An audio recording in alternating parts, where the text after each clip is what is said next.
Karate. What is karate? Amazing strength and lightning quick speed, discipline and respect. These are some of the many things people get while practicing the art of karate. Karate is a martial art in which people who practice Karate is a martial art in which people who practice use only their hands and feet. There are no weapons in karate. In fact, the word karate in Japanese for empty hand. Nobody knows for certain how karate was invented. However, many believe it happened in the 1600s on Okinawa, a tiny island between China and Japan. The two nations often fought over the island. When a Japanese clan took over the island, the people who lived there no longer allowed to have weapons. They invented karate as a way to defend themselves. Karate is now one of the most popular martial arts in the world. The gym. Karate students train at a dojo or gym. When they first enter a dojo, they must bow their hands as a sign of respect. In a karate dojo, the teacher is called a sensei. Sensei is an expert who has a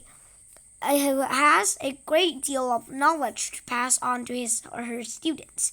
Karate students learn to respect their sensei, the clanmates, and the rule of the dojo. Before training begins, students must wear the right clothes. In karate, everyone wears a special robe or gi.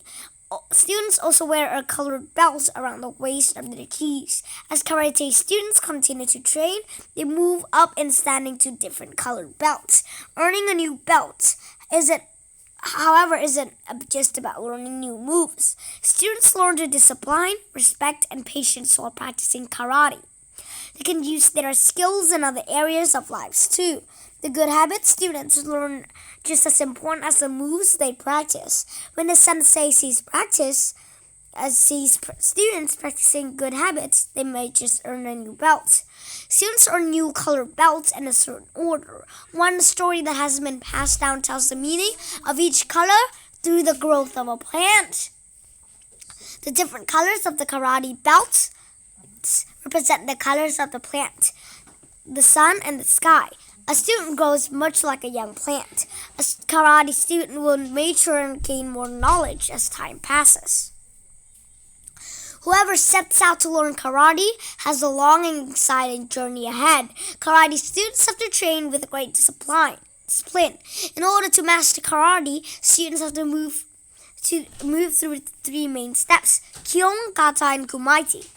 Kihon is the basic set of moves that all karate beginners must learn first. In Kihon, students learn to breathe correctly and develop a strong posture. They also learn to do kicks, punches, stances, blocks, and thrusts. The most important thing they will learn is patience. Before moving on to the next step, students practice these moves over and over until they are perfect. Kata. After learning Kihon, students can move on to Kata. A kata takes the moves from Kihon and puts them into a routine. Students must imagine that they are fighting off attackers and use moves of the kata to defend themselves. A kata is often a combination of punches, kicks, blocks, turns, and stances. In this step, they also practice their flow from one to next. Many students are also close to practice Bunkai while learning kata. With Bunkai, students break down the moves from a kata to understand what each move is useful. This teaches them to be focused. Instead of simply doing the moves, students are asked to slow down and think about them. Right. After perfecting kata through hard work and discipline, students reach kumaite. In the final step, they apply everything they've learned. Students pair up and practice moves on an opponent. Kumaite is the closest they get to a real fight. For centuries, students and adults around the world have learned discipline, respect, and self-improvement through karate. They worked hard to make progress and earn belts. You may find that the skills they learn stay with them long after they leave the dojo. Karate students may become karate masters, but they all have a lot of fun trying to get there.